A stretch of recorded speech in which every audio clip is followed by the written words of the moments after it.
오늘은 좀 우리 시청자분들에게 제가 드리고 싶은 이야기를 마음껏 좀 드릴 수 있는 시간 같습니다. 우선 최근에 한 일주일 동안 있었던 뉴스거리 몇 가지만 좀 보겠습니다. 중국에서는 중국 인민은행이 유동성이 31조 원을 투입했답니다. 일본 경기 부양을 위해서 284조를 투입했답니다.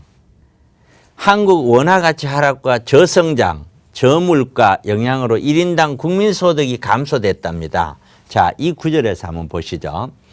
이런 우리가 일반적으로 방송을 하시는 분들이나 다른 분들 있던 매스컴 또는 전문가 기타 등등 여러분들은 돈이 투입이 되면은 돈이 늘어나니까 가격이 올라갑니다. 이렇게 이야기를 합니다. 자본주의 논리에서 돈과 통화량과 가격 상승 여력은 그거는 맞습니다. 그러나 이거는 기간별로 다릅니다. 단기냐 장기냐에 따라서 다릅니다. 우리가 1990년대 들어오면서 80년대 후반에 가격 상승이 엄청나게 일어났습니다. 그런데 90년대 들어와서 90년대 10년 동안 가격이 조정됐습니다. 그러면 그 10년 동안 우리나라의 통화량은 꾸준히 늘었습니다. 그리고 2000년대 넘어오면서 우리가 또다시 부동산 가격이 올랐습니다. 그리고 2007년, 8년을 고점으로 해서 2011년도부터 떨어지기 시작을 했습니다. 2011년부터 15년까지 쭉 밀려 30%에서 40% 가까이 가격이 떨어졌었을 때 우리 역사상 최대로 돈은 많이 풀렸었습니다. 그러면 그 많은 돈이 풀렸는데도 왜 가격은 떨어질까요? 그거는 돈만 풀리면 무조건 가격이 올라간다 이렇게 봐서는 안 되는 것입니다.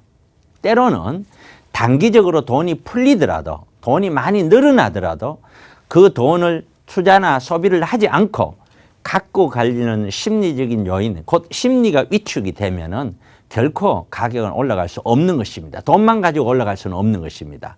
그래서 이런 31조 원을 투자하고 일본 경기 부양을 위해서 284조를 투자했다는 것은 이렇게 많이 투자해도 경기 부양이 잘 안 된다는 겁니다. 왜냐?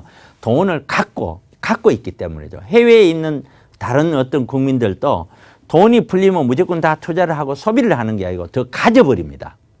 보유를 해버리는 거죠. 불안하니까. 나중에 충분히 좀 안정화될 때 나는 뭘 하겠다. 이 얘기죠. 우리나라도 마찬가지입니다.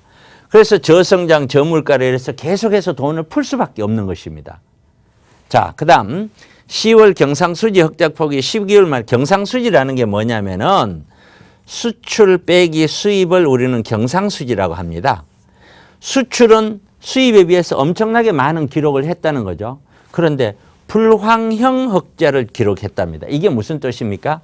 기존의 수출이 100이고 수입이 70이라면은 30의 흑자가 있었는데 이번에는 수출이 90으로 주는데 수입은 더 줄었어요. 50으로. 그러면 40이 남죠. 이런 형태로 흑자라는 뜻입니다. 불황형 흑자라는 게 수출이 늘어나는 게 아니고 수출이 줄었는데 수입이 더 많이 줄어서 흑자가 난 거예요. 이 이야기는 다른 말로 해서 세계 경제가 그만큼 어렵다라는 것을 얘기합니다. 우리가 팔로가 그만큼 줄어든다는 걸 얘기하죠. 자, 저축은행 대출을 확대했지만 개인 사업자 연체율은 오히려 더 높아진답니다.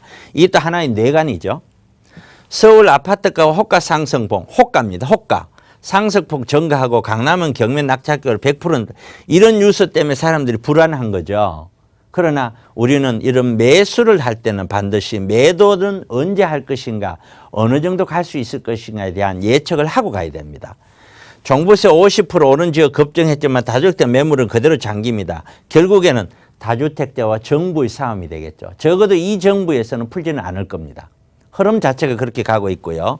이번 달 수도권에서만 28,000세대 31개 단지가 분양 예정이다. 인천, 경기, 정비사업장 눈에 띄게 증가했다. 분양가 상한제 반사이익이 있다. 뭐 이런 요소들이 전체 있습니다. 전체적으로 보면은 어떤 요소도 부동산 가격을 더 올릴 수 있는 요소는 없습니다. 그런데 지금 일부분들이 사람에 의해서 올라가고 있다는 걸 아실 겁니다. 자, 이렇게 참고하시기 바랍니다.